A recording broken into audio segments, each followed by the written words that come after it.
Welcome students, class 12th के compulsory English के आपके एग्जाम प्रिपरेशन स्ट्रेटजी के इस वीडियो में आपका स्वागत है।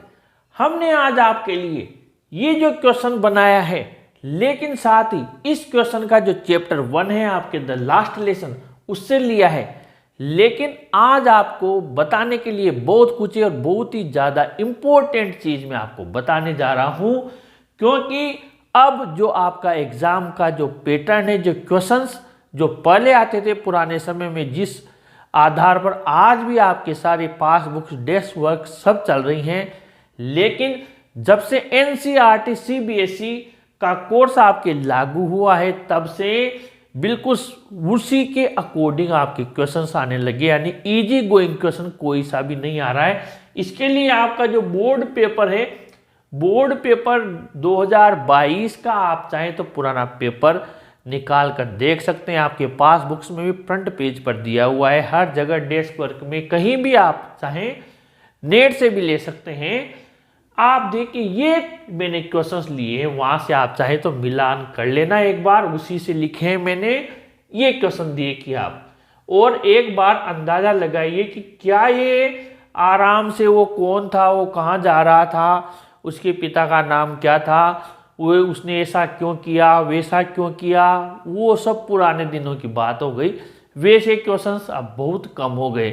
कुल मिलाकर अब जो क्वेश्चंस आते हैं, मैंने जो इंग्लिश में देखा है, पिछले साल का पेपर जो मैंने देखा है उसमें मैंने ये पाया कि जो क्वेश्चन है वो आपके जो चैप्टर है उसमें से अंदर से निकाल कर कोई सी भी लाइन है उसको निकाल लेता है और फिर उसको कोटेशन में देकर इन्वर्टेड कोमा में और पूछ लेता है। आप देखिए, पहला क्वेश्चन है, इट इज हिज कर्म his destiny who said this and why. ये लोस्ट स्प्रिंग चैप्टर 2 आपका फ्लेमिंगो बुक का उससे लिया है। ये उसका कर्म है, उसका डेस्टिनी भाग्य है। ये शब्द किसने कहे और क्यों कहे। अब आपको ये पता होना चाहिए कि ये लाइन आई कहाँ थी और ये लाइन आई कहाँ थी और किससे कौन बात कर रहा था उस टाइम। अब हर चैप्टर, कोई चैप्टर तो आपके 20-25 पेज के भी हैं, बड़े बड़े चैप्टर हैं, उनमें से एक लाइन उठाकर दे देना और फिर ये पूछना कि ये कौन कहाँ से किससे पूछ रहा है। और ये कोई छोटा क्वेश्चन भी नहीं है, एक अंक का हो, ये आपके लॉन्ग आंसर टाइप में है, 60 to 80 वर्ड्स में। दूसरा देखिए, वाइव ला फ्रांस राइट द मीनिंग, यानी इस लाइन का मीनिंग भी पूछा है जो फ्रेंच में लिखा हुआ है, एंड एक्सप्लेन इन डिटेल, और इसको एक्सप्लेन कीजिए। अभी तो सबने छाप दिया इसको, पिछले साल निकला तो, और पासबुक वाले ने 2022 लिख के इसका आंसर लिख दिया।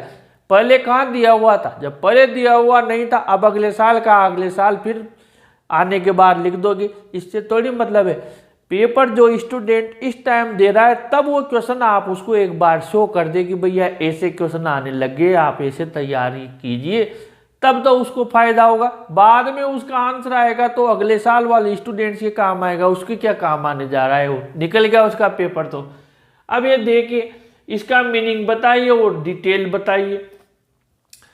अगला देखिए, we too are human beings, हम भी इंसान हैं। हु इज विक्टिम, इसमें कौन शिकार है यहाँ पर और क्यों। देखिए, ना कोई नाम दिया है लेखक का, कुछ नहीं है। पहले नाम दे देते थे, ये ऐसा क्यों हुआ है, कोई नहीं दे रहा। विक्टिम कौन है, हालांकि आंसर तो ओबामा वाला ही आएगा, लेकिन उसको छिपाने लगे।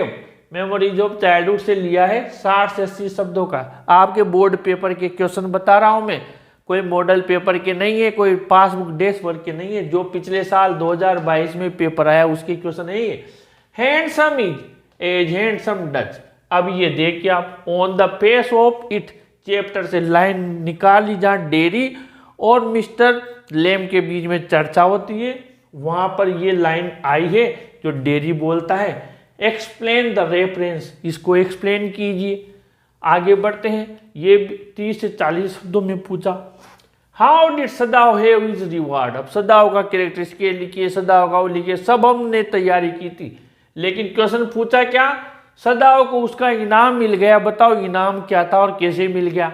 ये लॉन्ग आंसर टाइप में पूछा था। हालांकि आंसर तो लगभग वही घूम के कॉमन वाला सदा होगा, जो पढ़ के गया होगा वो करके के आ गया होगा, बहुत कुछ इसके आसपास है, लेकिन फिर भी क्वेश्चन तो बिल्कुल अलग था ही। ये हमें ईमानदारी से एक्सेप्ट करना होगा, स्वीकार करना होगा। इसीलिए मैं आपको डरा नहीं रहा हूं, बल्कि आपको मैं सच्चाई से अवगत करा रहा हूं, हकीकत से आपका सामना करवा रहा हूं, क्योंकि ये प्रश्न मैंने मेरी मर्जी से नहीं लिखे हैं, आपके बोर्ड पेपर के हैं।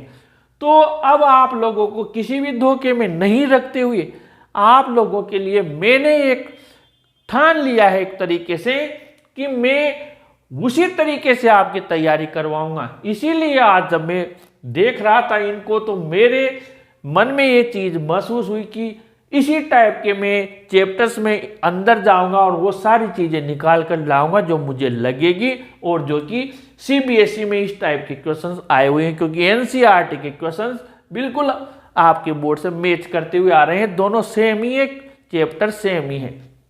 इसीलिए देख के मैंने क्वेश्चन लिया, वाह, I have plenty of time. I will learn it tomorrow. Who said this and to whom? ये पंक्ति भी वहां कोटेशन में दी हुई है। हाँ, मेरे पास अभी बहुत समय है और मैं इसे कल सीख लूंगा, कल याद कर लूंगा। ये सा किसने कहा और किससे कहा? अब ये बिल्कुल इसकी तरह है, किसने कहा और क्यों कहा इसमें है, किसने कहा और किससे कहा।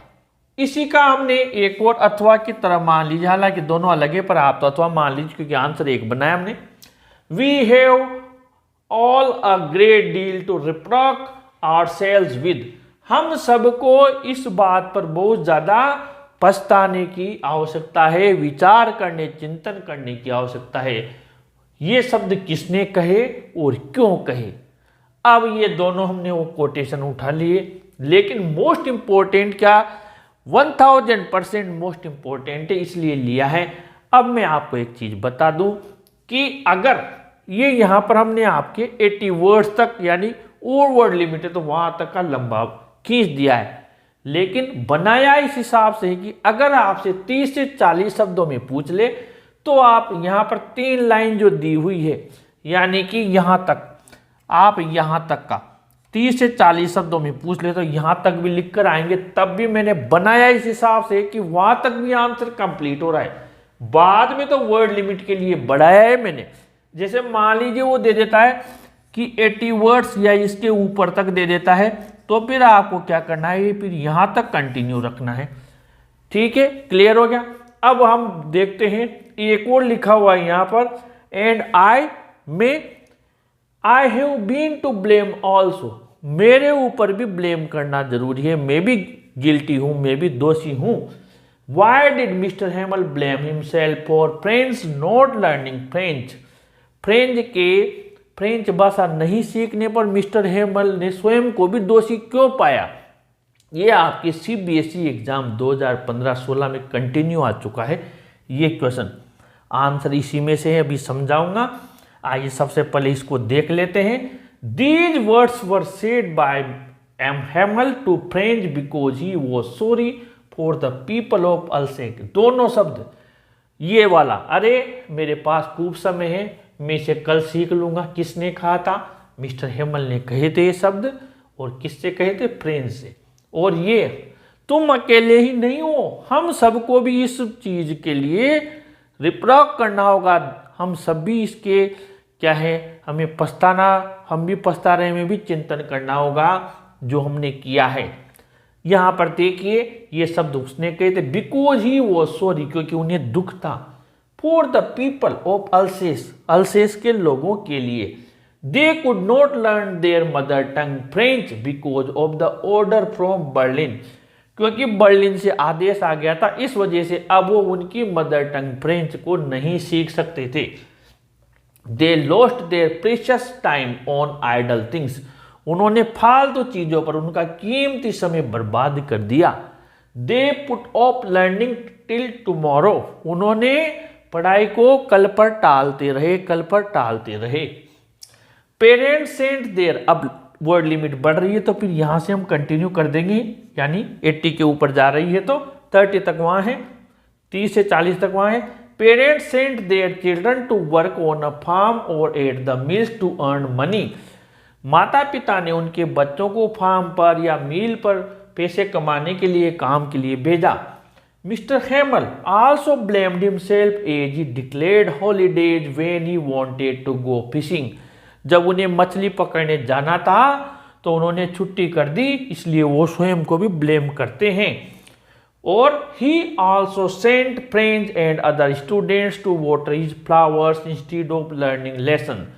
उसने फ्रेंड्स और अन्य विद्यार्थियों को उसके पौधों को पानी देने भेज दिया, उनके पाठ याद करने के बजाय।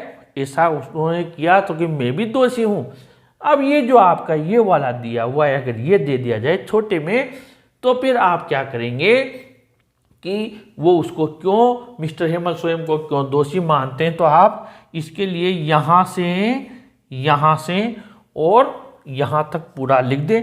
लेकिन अगर फ्रेंच जी दिया जाए कि फ्रेंच को नहीं सीखने के लिए, तो फिर आप चाहें तो ये एंड अदर स्टूडेंट्स उसमें न लिखें। अगर इस वाले की बात कर रहा हूँ, अगर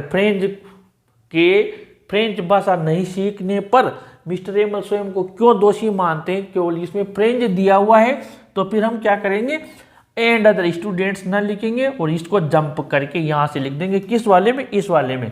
बाकी इन दोनों का आंसर तो ये पूरा आपके सेम है।